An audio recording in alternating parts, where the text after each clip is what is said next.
a todos. Afternoon. First of all, I want to thank the Attorney General's office or General Prosecutor's office for inviting me to this Congress.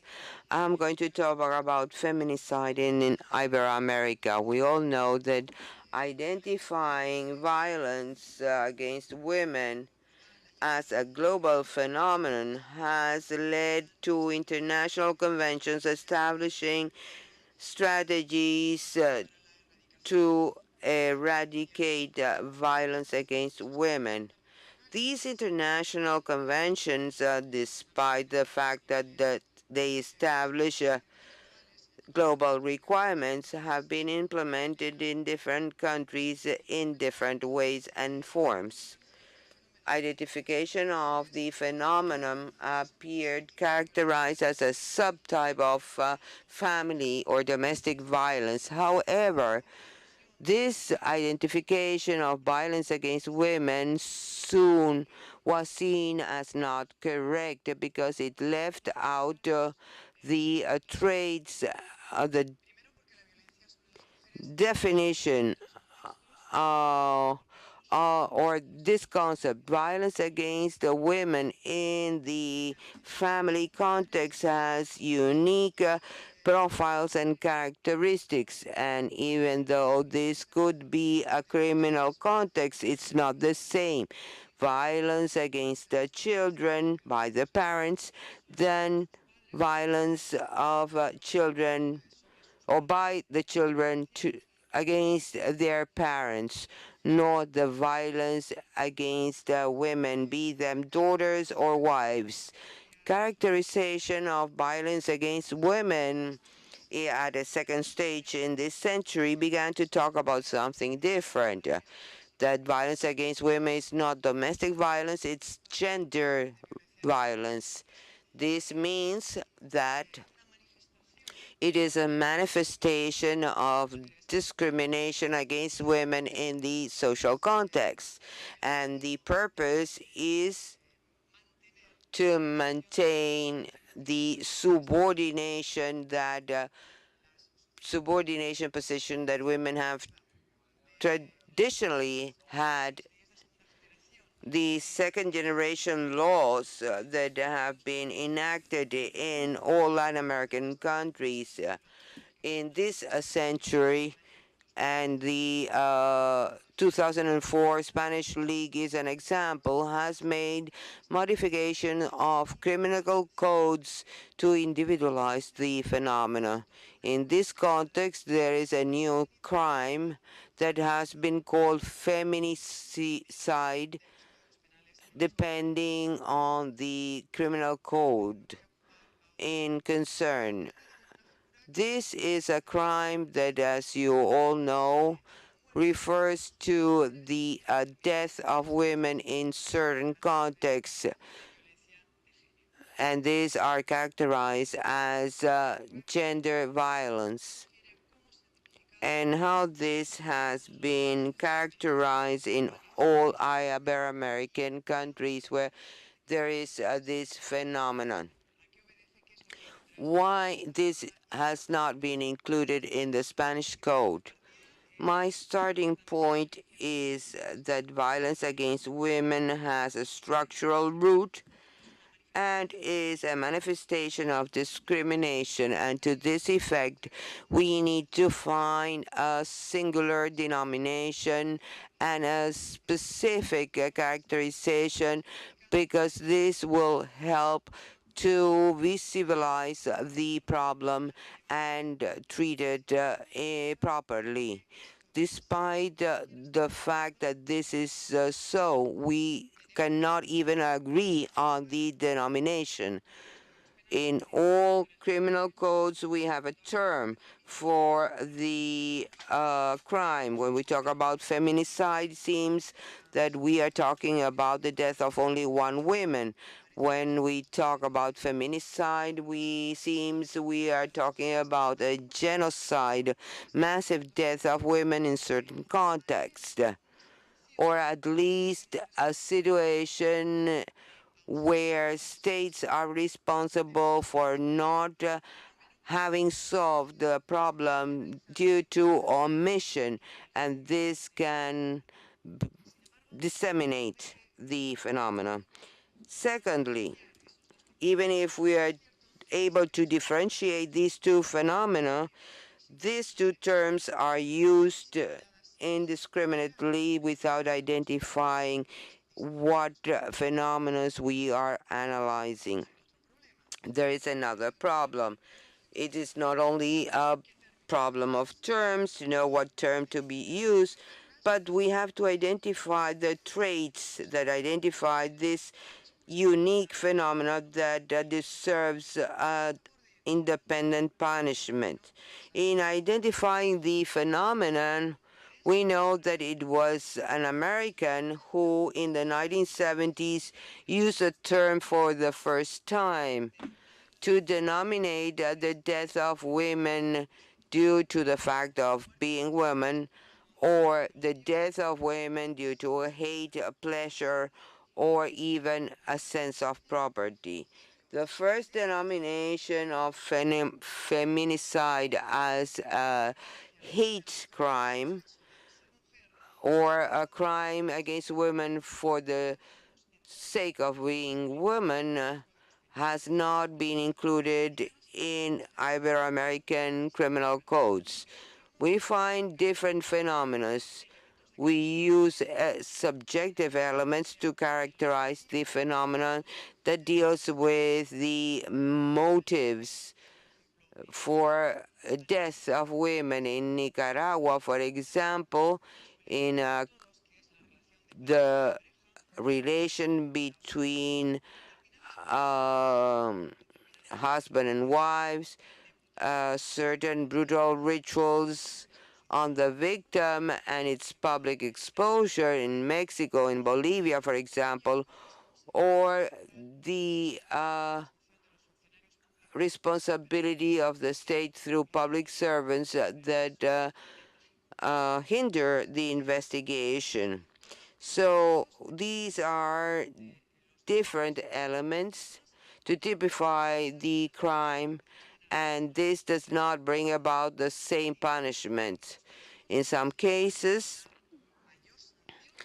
they can get the most severe punishment, and in other, the phenomenon is mentioned without sanctions. Like the Chilean case, they have feminicide as a crime but no sanctions, and the Spanish code that has decided not to include it. So we have the variant of the problems in a couple or gender motivated crimes. In other cases, like Argentina, there are two different elements acting due to gender identity and gender violence, differentiating gender hate from gender violence that is clearly identified as death by a man, the death of a woman by a man due to these reasons. All these differences in terms of elements of identity and typification has to do with the idea that we have not been able to identify the phenomenon correctly, and we have not been able to identify the elements required to know what is the essence of this crime and then what should be the sanctions. My belief is that we should identify this phenomenon differently. We have four basic ideas that I will mention later on. Violence against women in a couple has the alleged feminicide that is included in all codes, and this includes hate crimes, which is the origin of this crime. It is not correct to identify the essence of this delight as the death of a woman just because she was a woman without motives. Third, I believe that violence or death of women in this context is an instrumental violence, and this is included in international conventions, though it has not been implemented in the different national codes, and this should be reflected in the criminal code. And fourth, if we understand this as a hate crime, a death of a woman, be within a couple or not, there is hate to the way in which we exercise the different gender roles. First, this is not a hate crime in the strict sense of the word, because what defines hate crimes is functionability of the victim. The character of the victim is fungible, so it is irrelevant to know who is the individual victim. It is just another representative of a generic collective, but the person individually has no relevance. This does not happen when we talk about the death of a person of your couple because you want to kill that woman and not because she belongs to a certain collective. Secondly, violence of against women by men is not just because women are women. The death of a woman is a death without motive, and the woman can't do anything to avoid this. This is not totally true. It is an instrumental violence. Violence uh, is used to subordinate women in social relations and couple relations and to maintain that relation of domination. So it is true that there is a motive and it is not irrelevant. It has an objective. That is why I said it is an instrumental violence. All international conventions talk or highlight this idea. Violence against women is the most drastic way of maintaining the role of women in a society. You can try to maintain this by force, this position of subordination, and that is what we find in violence against women in couples. In societies where we allegedly have advanced in terms of equality, gender equality, when social control allows domination of women, there is no use of violence for violence. When we have equal roles in terms of genders, and then men that do not accept that position are compelled to exercise violence to maintain that subordination, while the woman assumes an inferior role. There is no need for violence to maintain this domination. And that is why in European countries we see outbreaks of violence against women because there are certain men that do not accept this equality among men and women. Why do we say this is an instrumental violence that has to do with discrimination?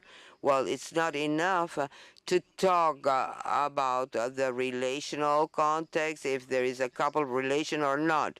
Discrimination implies three types of situation that can explain discrimination: domination, underestimation, and control. Domination by men is seen in many cases where they demand certain patterns from women.